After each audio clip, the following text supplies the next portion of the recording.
El demiurgo y el ego, el constructor que olvidó su origen. Existen símbolos que, aunque nacieron hace miles de años, continúan describiendo con sorprendente precisión algunos de los procesos más profundos del ser humano.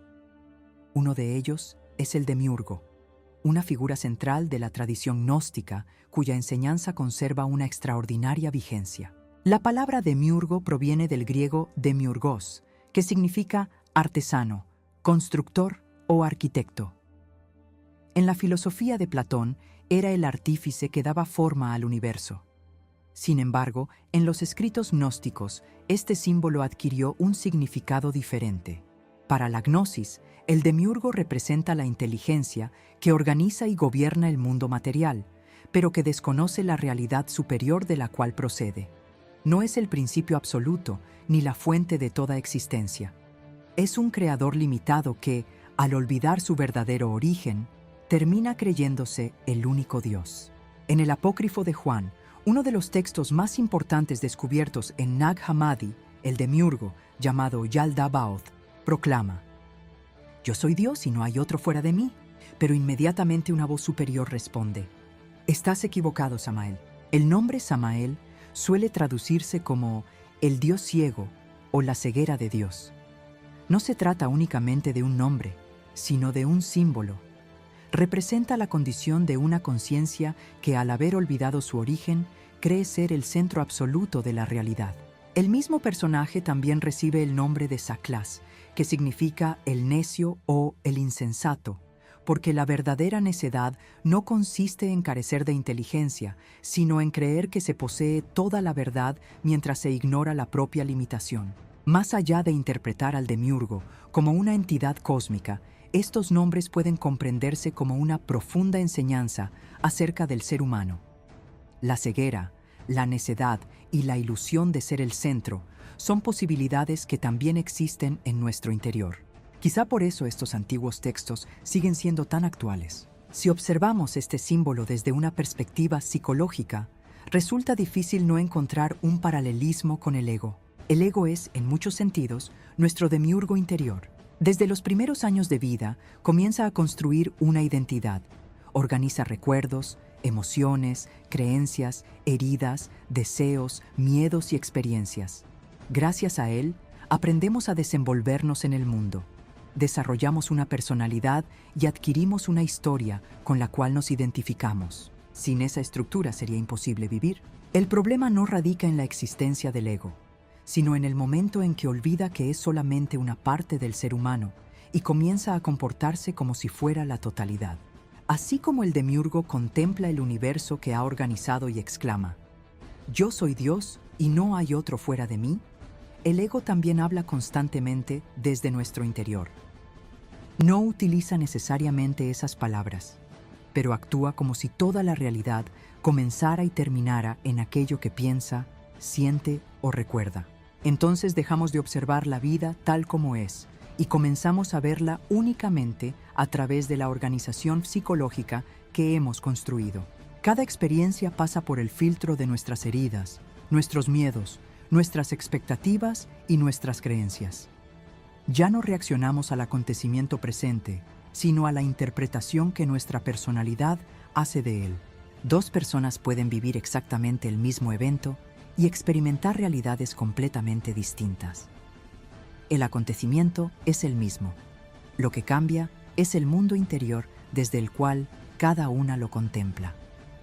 De esta manera, el ego construye un universo psicológico y poco a poco termina convenciéndose de que ese universo constituye toda la realidad.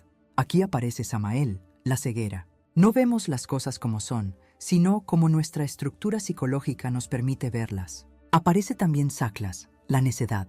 Defendemos nuestras interpretaciones como si fueran verdades absolutas. Nos aferramos a nuestras opiniones, a nuestras heridas e incluso a nuestro sufrimiento porque sentimos que cuestionarlas equivale a cuestionar nuestra propia identidad. Y finalmente aparece Yaldabaoth, el gobernante. El ego desea controlar la realidad para que confirme continuamente la imagen que ha construido de sí mismo. Busca reconocimiento, seguridad, aprobación y control. Cuando el mundo contradice esa imagen, aparecen el conflicto, el miedo y el sufrimiento. Sin embargo, el ego no es un enemigo. Así como un arquitecto es necesario para construir una casa, la personalidad es indispensable para vivir en este mundo. Gracias a ella, podemos trabajar, comunicarnos, amar, aprender y asumir responsabilidades. El verdadero problema comienza cuando el constructor ocupa el lugar del dueño de la casa.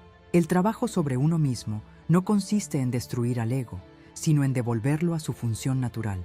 Las antiguas tradiciones nunca enseñaron que debíamos eliminar la personalidad. Lo que señalaron fue el peligro de identificarnos completamente con ella. Incluso el conocimiento espiritual puede convertirse en alimento para el ego. Puede sentirse más sabio, más despierto o más evolucionado que los demás. Puede apropiarse de experiencias místicas, de símbolos, de prácticas e incluso del sufrimiento para construir una identidad aparentemente más espiritual. El demiurgo continúa gobernando. Simplemente ha cambiado de vestiduras. Por eso, una experiencia de profunda introspección, una práctica contemplativa o incluso una experiencia con medicinas de introspección no garantizan, por sí mismas, una transformación auténtica. Durante algunos momentos, la conciencia puede contemplar una realidad más amplia que la personalidad. Puede experimentar un silencio que no depende de los pensamientos, una paz que no nace de las circunstancias o una presencia que parece anterior a toda historia personal. Sin embargo, cuando la experiencia termina, el ego suele intentar apropiarse de aquello que ha vivido. Lo convierte en una nueva identidad, en un mérito personal o en un relato que fortalece la imagen que tiene de sí mismo. Aquello que pudo abrir una puerta hacia la libertad termina convertido en un nuevo ladrillo dentro de la antigua prisión. Por eso, toda experiencia necesita ser acompañada de observación, comprensión e integración. El Evangelio de la Verdad enseña que el error surgió del olvido.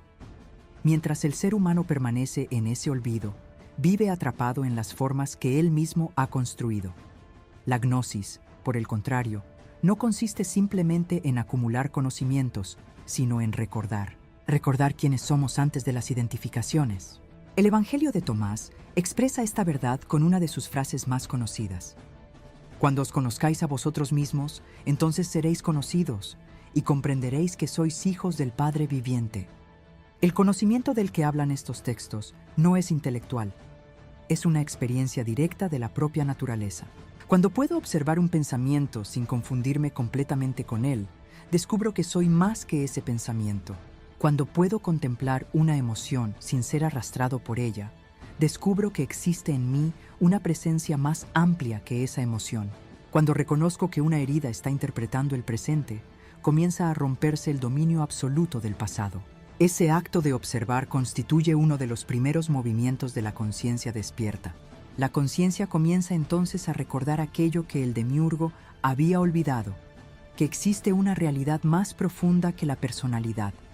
Poco a poco, el ego deja de ocupar el trono y comienza a desempeñar la función para la cual realmente fue creado. Ya no gobierna, sirve. Quizá esa sea una de las enseñanzas más profundas del símbolo del demiurgo. El constructor no necesita ser destruido. Necesita recordar que no es el origen. La personalidad no necesita desaparecer. Necesita reconocer que no constituye la totalidad de quienes somos. El despertar no consiste en librar una guerra contra el ego, sino en dejar de otorgarle un lugar que nunca le perteneció. Cuando la conciencia vuelve a ocupar el centro de la vida, el ego deja de ser un tirano para convertirse en un instrumento. La personalidad continúa existiendo, pero ahora expresa algo más profundo que ella misma. Tal vez ese sea el verdadero significado del antiguo símbolo gnóstico. El mayor peligro no es que exista un constructor, sino que el constructor olvide que también él fue construido. Y quizá la verdadera gnosis no consista en aprender algo nuevo, sino en recordar aquello que siempre ha permanecido en silencio, esperando ser reconocido. Si te gustó el video, te invitamos a compartirlo y darle me gusta. Somos la Escuela de Conocimiento Unificado, Nican Axcan Tijuana.